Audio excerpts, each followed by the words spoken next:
এখন আমরা যে জিনিসটা করবো সেটা হচ্ছে একটা সি ল্যাঙ্গুয়েজের একদম বেসিক একটা প্রোগ্রাম সম্বন্ধে আমরা একটু ডিসকাস করব। তো আমি প্রথমে একটা প্রোগ্রাম লিখছি, তোমরা একটু জাস্ট দেখো,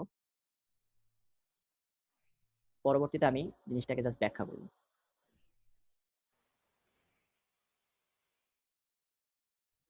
তো এখানে আমি দেখো যে এই যে এখানে যে আমি লাইনগুলো লিখলাম, এটা আসলে একটা বেসিক সি ল্যাঙ্গুয়েজের একটা প্রোগ্রামের স্ট্রাকচার। ঠিক আছে, একটা প্রোগ্রামের স্ট্রাকচার। তো সাধারণত যে কোনো একটা সি প্রোগ্রামিং ল্যাঙ্গুয়েজ দিয়ে যদি কোনো একটা প্রোগ্রাম লেখো, সেখানে এই ধরনের একটা বেসিক স্ট্রাকচার সবসময় থাকে। প্রথম দিকে দেখো যে এখানে আছে হ্যাশ, ইনক্লুড, তারপরে এরকম একটা ব্র্যাকেট, আবার এরকম ব্র্যাকেট দিয়ে শেষ, stdio.h। তো এটা একটা মিনিং আছে, আমি পরে বলতেছি। যে দেখবা যে কোনো একটা প্রোগ্রাম লিখতে গেলে আমাদেরকে এই ধরনের কিছু লাইন লিখতে হয়। তো প্রোগ্রামিং ল্যাঙ্গুয়েজে আমরা এই লাইনগুলোকে আসলে বিভিন্ন নামে বলি। তো এটার একটা ফর্মাল নেম আছে, সেই ফর্মাল নেমটা হচ্ছে স্টেটমেন্ট। তো এখন থেকে আমি যদি বলি স্টেট, তাহলে তোমরা বুঝবে যে লাইন। তারপর এরকম একটা স্টেটমেন্ট থাকে যে ইন্ট, এখানে হচ্ছে মেইন, তারপর এরকম ব্র্যাকেট, এরকম ব্র্যাকেট, ভিতরে কিছু লেখা থাকতে পারে, নাও থাকতে পারে। তারপরে দেখো যে এখানে এরকম কার্লি ব্র্যাকেট একটা শুরু, আবার এরকম একটা কার্লি ব্র্যাকেট শেষ, আর সবার লাস্টের দিকে এরকম থাকে মেইনের মধ্যে যে রিটার্ন 0। ঠিক আছে, এবং এখানে একটা সেমিকোলন থাকে। তো এইটা হচ্ছে একটা বেসিক আউটলাইন। আর এর মাঝের এই যে জায়গাটুকু দেখতেছো, এই জায়গাটুকুর মধ্যে আমি মূলত প্রোগ্রামের যে লজিক্যাল যে পার্টটা আছে সেগুলো সাধারণত এই জায়গাটাতে লেখা হয়। তো আজকে একদম শুরুর যে প্রোগ্রামটা যেটা দিয়ে আমরা শুরু করবো, সেটাকে সবাই বলে যে একদম বেসিক হ্যালো ওয়ার্ল্ডের প্রোগ্রাম। তো আমরা আসলে সেটা দিয়ে শুরু করতেছি। তো এখানে আমি লিখছি যে প্রিন্ট এফ, তারপর হচ্ছে ব্র্যাকেট দিয়ে ডাবল কোটেশন, আমি লিখলাম হ্যালো ওয়ার্ল্ড। তো এখানে দেখো যে কোনো একটা ল্যাঙ্গুয়েজের যেমন অনেক নিয়ম কানুন আছে লেখার সময়, ঠিক সেরকম এখানেও কিন্তু একটা ল্যাঙ্গুয়েজের অনেক নিয়ম কানুন আছে। তো এখানকার প্রথম নিয়মটা হচ্ছে সি ল্যাঙ্গুয়েজের যে সাধারণত যে কোনো স্টেটমেন্ট আমাকে শেষ করতে হয় হচ্ছে সেমিকোলন দিয়ে। তো দেখো এখানে রিটার্ন 0 একটা স্টেটমেন্ট, এটাও সেমিকোলন দিয়ে শেষ করছি। প্রিন্ট এফ, এখানে হ্যালো ওয়ার্ল্ড, এটাও একটা স্টেটমেন্ট, এটা দিয়ে শেষ করছি। তো এখন আসা যাক লাইন বাই লাইন। এই হ্যাশ দিয়ে সাধারণত যেটা বোঝায় সেটা হচ্ছে প্রি প্রসেসর। তো হ্যাশ দিয়ে যে লাইনগুলো আমরা লিখি, সেই লাইনগুলো আসলে সবার আগে এক্সিকিউট হয়। যদিও তোমরা যেহেতু সি সম্বন্ধে একটু জানো, তোমরা জানবা যে সবাই বলে যে সাধারণত মেইন ফাংশনটা থেকে মেইন থেকে আসলে প্রোগ্রামটা স্টার্ট করে, এক্সিকিউশনটা স্টার্ট করে। আর প্রি প্রসেসর জিনিসটা যেটা বোঝাচ্ছি সেটা হলো মেইনেরও আগে এই হ্যাশ দিয়ে যে ইনস্ট্রাকশন গুলো লেখা, হ্যাশ দিয়ে যে লাইনগুলো লেখা, সেই লাইনগুলো মেইনেরও মানে প্রোগ্রামটা রান করার আগেই এই জিনিসগুলো আগে লোড হয়। ঠিক আছে, শুধু এটা জাস্ট মনে রাখবা। আমরা এগুলো ডিটেলস আসবো আজকে, জাস্ট বেসিক আইডিয়া দেওয়ার জন্য। তারপর দেখো এখানে ইনক্লুড। ইনক্লুড হচ্ছে একটা কমান্ড, এটাকে একটা কিওয়ার্ডও বলতে পারো, কিওয়ার্ড। তো এই কমান্ড বা কিওয়ার্ডটার কাজ হচ্ছে কোনো কিছুকে ইনক্লুড করা। ইনক্লুড করা মানে অ্যাটাচ করা, অ্যাড করা। আর এটার সিনট্যাক্সটা হচ্ছে এরকম যে ইনক্লুডের পরে এরকম একটা ব্র্যাকেট এবং এরকম একটা ব্র্যাকেটের মাঝখানে আমি যদি কোনো একটা ফাইল লিখে দেই, ঠিক আছে, হেডার ফাইল, তাহলে সেই ফাইলটাকে আমার ওই প্রোগ্রামটা ইনক্লুড করে ফেলে। ঠিক আছে, ইনক্লুড করে ফেলে। তো এখানে আমি যেটা ইনক্লুড করার চেষ্টা করছি সেটা হচ্ছে stdio.h। এখানে একটু বলে ফেলি যে ডট এইচ দিয়ে আসলে বোঝানো হয় হেডার ফাইল। তো তোমাদেরকে একটু আইডিয়া দিই, সাধারণত তোমরা এরকম ডট টিএক্সটি ফরম্যাটের ফাইল দেখছো, তারপর ডট এমপি3 ফরম্যাটের ফাইল দেখছো। এমপি3 হচ্ছে ওই অডিও বা মিউজিকের ফাইল, এগুলো হচ্ছে টেক্সট ফাইল। তারপর ডট ডিওসি হচ্ছে ডক ফাইল বা ডিওসিএক্স ডক্স ফাইল।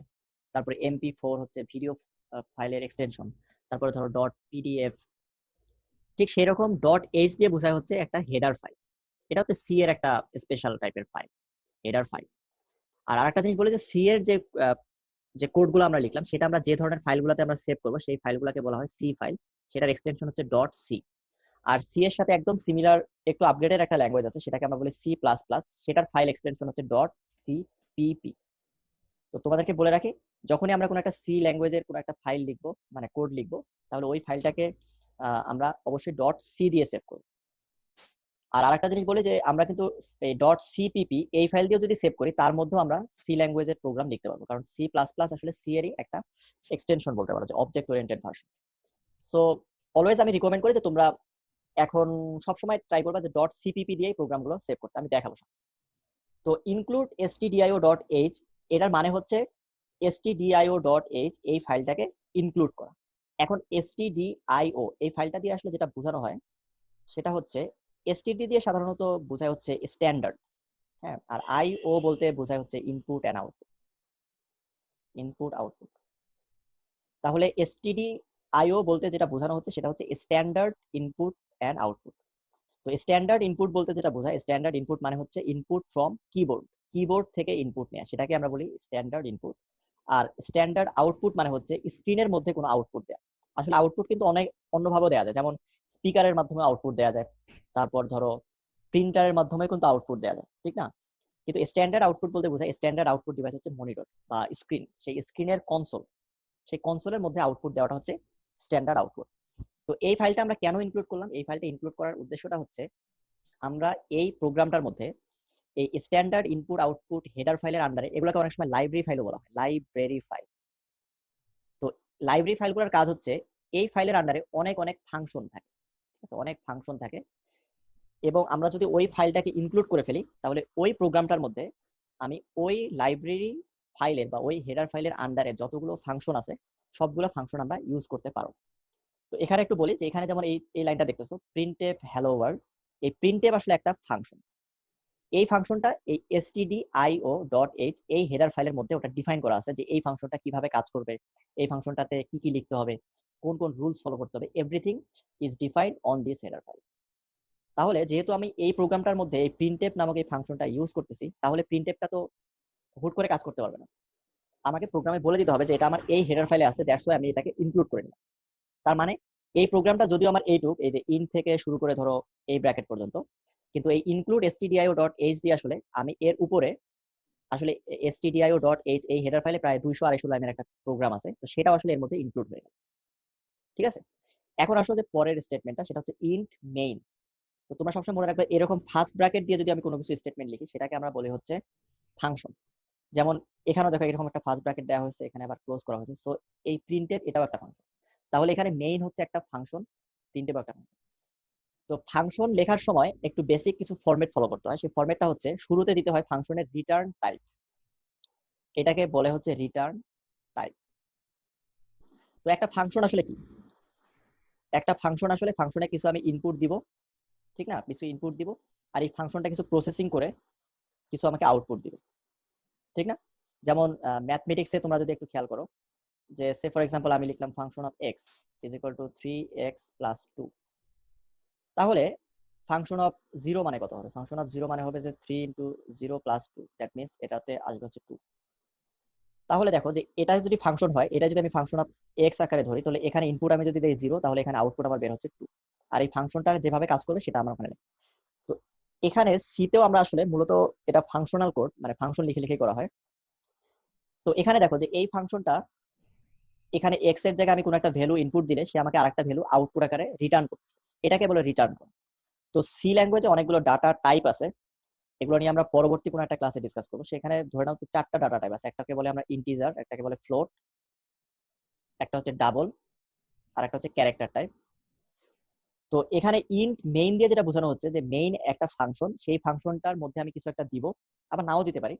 এই যে ব্র্যাকেট দিয়ে এর ভিতরে যদি আমি কিছু লিখে দিই, তার মানে এটাই হচ্ছে ফাংশন অফ এক্স দিয়ে, যেমন আমি এখানে ফাংশন অফ 0 দিলাম, ঠিক সেরকম এখানে কিছু দেইনি, মানে এই ফাংশনে কোনো ইনপুট আমি দেই না। আর এই ফাংশনটা এর কাজ শেষে যেটা রিটার্ন করবে সেটাকে আমরা বলতেছি রিটার্ন টাইপ।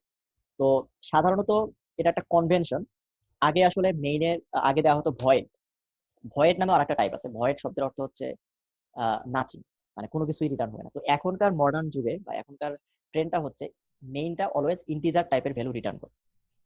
সো এগুলো আমরা পরবর্তীতে বুঝবো, এখন কিছুই বোঝার দরকার নেই। জাস্ট ইন্ট মেইন মানে হচ্ছে মেইন একটা ফাংশন, সেই ফাংশনটা আফটার ক্যালকুলেশন, আফটার প্রসেসিং বা আফটার এক্সিকিউটিং এ ইন্টিজার টাইপের একটা ভ্যালু রিটার্ন করবে, ঠিক আছে? এরপর আসা যাক এই স্টেটমেন্ট। এই স্টেটমেন্ট হচ্ছে প্রিন্টএফ হ্যালো ওয়ার্ল্ড। তো প্রিন্টএফ হচ্ছে একটা ফাংশন, এই ফাংশনের মধ্যে আমি একটু আগে বললাম যে এরকম ব্র্যাকেট দেয়া মানে হচ্ছে ফাংশন, তো এটা একটা ফাংশন। আর এই ফাংশনের মধ্যে কোনো কিছু একটা ইনপুট আকারে দেয়াটাকে বলা হচ্ছে, এগুলোকে বলে প্যারামিটার। তোমরা একটু আগে যে ফাংশনটা আমি দেখালাম, যেমন function of x 3x plus 2, তাহলে ফাংশন অফ 0 হচ্ছে 3 ইন্টু 0 প্লাস 2, এখানে এই 0টা হচ্ছে আমার প্যারামিটার। প্যারামিটারকে অনেক সময় বলা হয় আর্গুমেন্ট। তো এখানে দেখো যে সিঙ্গেল প্যারামিটারও থাকতে পারে, আবার মাল্টিপল প্যারামিটারও থাকতে পারে। তো প্রিন্টএফ হচ্ছে এমন একটা ফাংশন, সেখানে আমি প্যারামিটার হিসাবে কোনো কিছু একটা যদি দিয়ে দেই, তাহলে এই ফাংশনটার কাজ হচ্ছে ওই জিনিসটাকে প্রিন্ট করে দেখা, জাস্ট প্রিন্ট আউট করা। তো আরেকটা জিনিস আমি তোমাদেরকে বলি, এরকম ডাবল কোটেশনের ভিতরে কোনো কিছু একটা লেখা, এই জিনিসটাকে লেখাকে বলে হচ্ছে, এটাকে বলে স্ট্রিং। এগুলো সব সামনের দিকে আসবে, আজকে কিছু না বুঝলে সমস্যা নেই। আর ইন্ডিভিজুয়াল এরকম সিঙ্গেল কোটেশনে কোনো কিছু লিখলে এটাকে আমরা বলি হচ্ছে ক্যারেক্টার। ঠিক আছে, এগুলো জাস্ট একটু বুঝে নাও। তাহলে এখানে হ্যালো ওয়ার্ল্ড আমি যেটা লিখলাম, এই পুরো জিনিসটাকে আমরা বলতে পারি দিস ইজ অ্যান স্ট্রিং, এটা একটা স্ট্রিং। আর প্রিন্টএফ ফাংশনের প্যারামিটার হিসেবে দিতে হয় কোনো না কোনো একটা স্ট্রিং। তো এই স্ট্রিংটা আমি যদি দেই, তাহলে এটা যখন আমি রান করব, তখন স্ক্রিনের মধ্যে আমার এই লেখাটা লিখে দেখাবে। আর সবশেষে আমাকে শেষ করতে হচ্ছে রিটার্ন স্টেটমেন্ট দিয়ে, সেটা হচ্ছে রিটার্ন 0। এখানে 0টা দেওয়া হয়, এটাও বাই কনভেনশন, রিটার্ন 100, 2000 যা খুশি দিও, কোনো সমস্যা নাই। বাট বেসিক্যালি এখানে দেওয়া হয় হচ্ছে 0, এটা হচ্ছে বাই কনভেনশন। আর 0 দিয়ে বোঝানো হয় হচ্ছে যে সাকসেসফুলি এটা শেষ হয়েছে। জিনিসটাকে আমি কিভাবে বলি, রিটার্ন 0 মানে হচ্ছে কোনো একটা প্রোগ্রামের মেইন ফাংশন যদি 0 রিটার্ন করে, তাহলে কম্পিউটার বুঝে নেয় যে আমার প্রোগ্রামটা সাকসেসফুলি এক্সিকিউট করা হয়েছে। ঠিক আছে, তো এই হচ্ছে একটা বেসিক সি প্রোগ্রাম। তো তোমরা সবসময় মনে রাখবে যে এখানে একটা ইনক্লুড করার জন্য, হেডার ফাইল ইনক্লুড করার জন্য কিছু স্টেটমেন্ট আমাকে লিখতে হবে। তারপর একটা মেইন ফাংশন থাকবে, এরকম ব্র্যাকেট দিয়ে শুরু হবে, এই ব্র্যাকেট দিয়ে শেষ হবে। সব শেষে দিতে হবে একটা রিটার্ন স্টেটমেন্ট, সাধারণত রিটার্ন 0। আর এর মাঝখানের জায়গাটাতে আমি যে স্টেটমেন্টগুলো লিখবো, ওই প্রোগ্রামটা লাইন বাই লাইন আমাকে সেই স্টেটমেন্টগুলো এক্সিকিউট করে দেয়। সিমিলারলি এখানে যদি আমি আবার একটা প্রিন্টএফ দিতে চাই, ধরো ওয়েলকাম লিখলাম, এখানে একটা স্ট্রিং দিলাম, তাহলে সেটাও আমাকে প্রিন্ট করে দেখাবে। আর মনে রাখতে হবে যে সবগুলো স্টেটমেন্ট আমাকে শেষ করতে হবে সেমিকোলন দিয়ে। ঠিক আছে, তাহলে আমি এই জিনিসটাই একটু আমার আইডির মাধ্যমে আমি একটু দেখাই। তোমাদেরকে আগে বলেছিলাম যে আমি যে আইডিটা ফলো করতেছি সেটা হচ্ছে কোড ব্লকস। তো আমার এখানে অলরেডি ইনস্টল করা আছে। আর তোমাদের যদি ইনস্টল না থাকে, তোমরা অনলাইনে গুগলে জাস্ট কোড ব্লকস লিখে সার্চ দিলেই ওটা পেয়ে যাবা। ওটা ফ্রিতে ডাউনলোড করা যায়। আমি ডাউনলোড করছি, আমার ভার্সন হচ্ছে 17.12। তোমরা চাইলে লেটেস্ট ভার্সনও ইউজ করতে পারো। তো এটা যদি তোমরা ওপেন করো, এটা আসলে দেখবা যে অনেকটা এরকম একটা অ্যাপ্লিকেশন। তো এখানে দেখবা যে অনেক মেনু বারে মেনু থাকে, ফাইল, এডিট, ভিউ, সার্চ, এরকম অনেক অনেক জিনিসপত্র আছে। এখানে কিছু আইকন আছে। তো আমরা আসলে এগুলো আস্তে আস্তে দেখবো। তো প্রথমে আমরা দেখবো যে কিভাবে একটা প্রোগ্রাম কোড ব্লকসে লিখতে হয়। তো প্রথমে যে কাজটা করতে হবে সেটা হচ্ছে ফাইলে যাবা, এখানে ক্লিক করতে হবে। ক্লিক বলতে মাউসের লেফট সাইডের যে বাটনটা আছে সেটাতে প্রেস করতে হবে। তো এখানে গেলে দেখবা যেখানে নিউ নামে অপশন আছে, এখানে দেখবা নিউ, এমটি ফাইল, প্রজেক্টস, অনেক কিছু আছে। তো সবচেয়ে সহজ হবে তোমাদের জন্য, তোমরা যদি নিউ থেকে যে এমটি ফাইল মানে খালি একটা ফাইল নাও। আর এটার একটা শর্টকাট আছে, control plus shift plus N, মানে কন্ট্রোল শিফট আর এন, এই তিনটা কি যদি তুমি একসাথে প্রেস করো তাহলেও এটা আসবে। তো এখানে আসলে তোমার এরকম একটা ফাইল আসবে। তো পরবর্তীতে যেটা করতে হবে সেটা হচ্ছে এটাকে সেভ করে নিতে হবে। তো এই ফাইলটাকে তুমি ধরো এখানে সেভ ফাইলে যদি যাও, বা কন্ট্রোল প্লাস এস এটা একসাথে প্রেস করলেও হবে। তো সেভ ফাইলে গেলে আমি এটাকে সেভ করতে পারবো।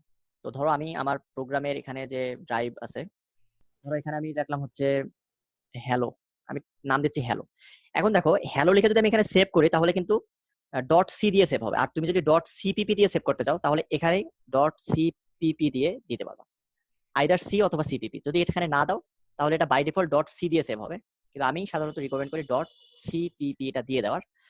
দেন এখানে সেভে ক্লিক করলে আমার এই প্রোগ্রামটা সেভ হয়ে যাবে। ঠিক আছে, তো এখানে দেখো আমি ফন্ট সাইজ একটু বড় করে নিলাম। তো আমি প্রোগ্রামটা লিখে ফেলতেছি। দেখো হ্যাশ ইনক্লুড,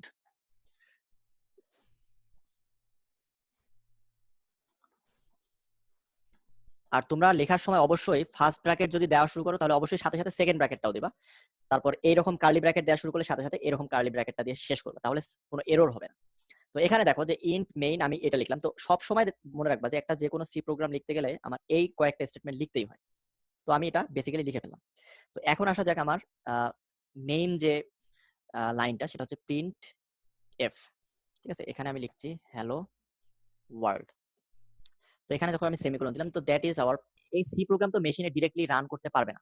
ঠিক আছে, তো এটাকে প্রথমে আমাকে কম্পাইল করে বা বিল্ড করে আমাকে মেশিন করে কনভার্ট করতে হবে। তোমরা একটু আমার ফাইলের ডিরেক্টরিটা দেখো, আমার এখানে ফাইল আছে হচ্ছে hello.cpp, এই ফাইলটাই হচ্ছে আমার এখানকার এই ফাইলটা। তো আমি যখন এখানে দেখো যে বিল্ডে ক্লিক করব, তখন তোমরা দেখো যে এখানে আরো নতুন কিছু ফাইল তৈরি হবে। এখানে দেখো আমি বিল্ড করলাম, বিল্ড যখন হয়ে যাবে, বিল্ড হচ্ছে, বিল্ড হওয়ার পরে দেখো যে এখানে নিচে একটা ডট ও নামে একটা ফাইল তৈরি হয়েছে, আবার ডট ইএক্সি নামে আরেকটা ফাইল তৈরি হয়েছে। ঠিক আছে, তো কোনো একটা প্রোগ্রাম বিল্ড করা মানে হচ্ছে ওই কম্পাইলার যে কাজটা করে, যে এটাকে মেশিন কোডে কনভার্ট করে। আলটিমেটলি এখানে কিন্তু এই যে এক্সিকিউটেবল যে কোডটা আছে, এটাই আসলে সেই মেশিন কোড। এটাকে যদি আমি একটু নোটপ্যাড দিয়ে রান করাই, দেখো এরকম একটা কোড হচ্ছে, এটা আসলে রিড করতে পারতেছে না। তো বেসিক আইডিয়াটা তোমরা একটু জাস্ট জেনে রাখো যে এখানে বিল্ড করা মানে হচ্ছে এটাকে আমি মেশিন ল্যাঙ্গুয়েজে কনভার্ট করে ফেললাম, জাস্ট এইটুকু মনে রাখো। আর এই প্রোগ্রামটাকে যদি আমি এখন রান করতে চাই, তাহলে দেখো এখানে রান নামে একটা অপশন আছে, জাস্ট এখানে রানে ক্লিক করলে কোনো যদি এরর না থাকে তাহলে আমাকে এখানে দেখাবে। দেখো এখানে লেখা আছে হ্যালো ওয়ার্ল্ড। আমি যেটাকে লিখতে চাইলাম সেটা এখানে প্রিন্ট করে দেখালো। তো এই জিনিসটাকে, এই কালো স্ক্রিনটাকে আমরা বলি হচ্ছে কনসোল। এটা মনে রাখবে, এটাকে বলে হচ্ছে কনসোল। তো সাধারণত কোনো কিছু ইনপুট আউটপুট নিতে গেলে আমরা সাধারণত কনসোল থেকে ইনপুট বা আউটপুটটা আমরা নিয়ে থাকি। সেটাকে আমরা বলেছি স্ট্যান্ডার্ড ইনপুট আউট। বিল্ড এবং রান দুটো আমাকে করতে হয়। আমরা চাইলে কিন্তু বিল্ড এবং রান একসাথে করতে পারি। তো এখানে দেখো থার্ড একটা অপশন আছে বিল্ড এন্ড রান। তো এখানে ক্লিক করলে একসাথে প্রথমে বিল্ড হবে, দেন রান হবে। একটু সময় লাগতেছে। তো আমার এটা বিল্ড এবং রান একসাথে হলো। আর সবসময় যে মেনু থেকে করতে হবে তা না। এখানে দেখো যে কিছু আইকন আছে। তো এই আইকনটা হচ্ছে আমার বিল্ডের আইকন, এটা হচ্ছে রানের আইকন, আর এটা হচ্ছে বিল্ড এন্ড রানের আইকন। আমি যদি এখানেও প্রেস করি তাহলেও আমার বিল্ড এবং রান একসাথে হয়ে যাবে। তো তোমাদেরকে আরেকটা জিনিস আমি বলি, একটা ফাইল ধরো তুমি রান করে ওপেন করে রাখছো, তখন দেখো যে এখানকার কিন্তু এই আইকনগুলা ইনঅ্যাক্টিভ হয়ে আছে। এখন কিন্তু আমি চাইলে এই প্রোগ্রামটাকে আর বিল্ড এন্ড রান করতে পারবো না। তো যেটা করতে হবে যে এটাকে অবশ্যই আমাকে ক্লোজ করতে হবে। ক্লোজ করলে এই জিনিসগুলো অ্যাক্টিভ হবে, দেন আমার করতে হবে। তো এখন আমি যদি আরেকটা লাইন প্রিন্ট করি, ধরো প্রিন্টএফ, এখানে দিচ্ছি ওয়েলকাম। তো এখানে দেখো যে এই স্টেটমেন্টটার লাস্টে আমি সেমিকোলনটাকে দিলাম না। তাহলে এটাকে যদি আমি বিল্ড এন্ড রান করতে চাই তাহলে দেখো এখানে কিন্তু রান হবে না। এখানে দেখো লাল কালির একটা অপশন আসছে, এটাকে বলে এরর বা কোনো একটা ভুল হয়েছে প্রোগ্রামে। তো এই এররটাকে লগটাকেও কিন্তু দেখা যায়। তো এটার জন্য তোমরা এখানে ভিউয়ে যদি ক্লিক করো তাহলে দেখবা যে এখানে লগস নামে একটা অপশন আছে, বা কিবোর্ডের ফাংশন 2 ক্লিক করলেও হবে। তো এখানে যদি আমি প্রেস করি তাহলে দেখবা যে নিচে দেখাবে যে কোথায় এররটা হয়েছে। তো এখানে দেখো এররটা দেখাচ্ছে যে যে এক্সপেক্টেড, এই নিচের দিকে, ঠিক আছে, নিচের দিকে এখানে এক্সপেক্টেড সেমিকোলন বিফোর রিটার্ন। তার মানে বিফোর রিটার্ন, রিটার্নের আগে একটা সেমিকোলন হওয়ার কথা। তো এখন যদি আমি এখানে সেমিকোলনটা দিয়ে দেই, দেন আবার যদি এটাকে বিল্ড এন্ড রান করে তাহলে আশা করি আর এররটা থাকবে না। তো আমি এখানে বিল্ড এন্ড রান করাচ্ছি। তো দেখো এখানে নো এরর রান হচ্ছে। তো দেখো এখন কিন্তু দেখাচ্ছে। তো এখানে একটা জিনিস দেখো যে আমার কিন্তু দুইটা একসাথে প্রিন্ট হলো। তো এটার কারণটা কি? এটার কারণ হচ্ছে প্রিন্টএফ ফাংশনটা যে কাজ করে সেটা হচ্ছে জাস্ট ক্যারেক্টার বাই ক্যারেক্টার সে প্রিন্ট করতেই থাকে। এখন দেখো এখানে যদি আমি একটা স্পেস দিয়ে দেই তাহলে কিন্তু ওই লাইনটার মধ্যে একটা স্পেস তৈরি হবে। দেখো এখানে কিন্তু স্পেস আছে, তার মানে প্রিন্টএফ ফাংশনে আমি যা প্রিন্ট করতে বলবো সে আসলে তাই প্রিন্ট করবে। আর আমি যদি নতুন লাইনে প্রিন্ট করতে চাই তাহলে একটা স্পেশাল ক্যারেক্টার আছে, সেটাকে বলে ব্যাকস্ল্যাশ এন। এই ব্যাকস্ল্যাশ এন এর অর্থ হচ্ছে নিউ লাইন। তো আমি যদি এইটা দেই তার মানে প্রথমে আমার প্রিন্ট হবে হচ্ছে হ্যালো ওয়ার্ল্ড, তারপর একটা নিউ লাইন আসবে। তো আমি এটাকে আবার বিল্ড এন্ড রান করালাম। তো দেখো এখন আমার প্রথম লাইনে আসছে হ্যালো ওয়ার্ল্ড, আর পরের লাইনে আসছে ওয়েলকাম। আমি যদি একাধিক লাইন প্রিন্ট করতে চাই তাহলে আমাকে একাধিকবার নিউ লাইন দিতে হবে। ধরো আমি 3টা নিউ লাইন দিলাম। এখন যদি আমি বিল্ড এন্ড রান করাই তাহলে হচ্ছে প্রথম লাইনের পরে আবার 3টা লাইন, দেখো এখানে 3টা স্পেস নিউ লাইন প্রিন্ট হচ্ছে, তারপরে এটা আসছে। So that is our first program. তো আমি আশা করতেছি যে তোমরা যদি এইটুকু বুঝে থাকো তাহলে সবাই অ্যাটলিস্ট যে কোনো কিছু সি ল্যাঙ্গুয়েজ দিয়ে কিভাবে প্রিন্ট করতে হয় সেটা অ্যাটলিস্ট পারো। জাস্ট প্রিন্টএফ ফাংশনের ভিতরে তুমি যা লিখে দিবা সে এখানে তাই প্রিন্ট করবে।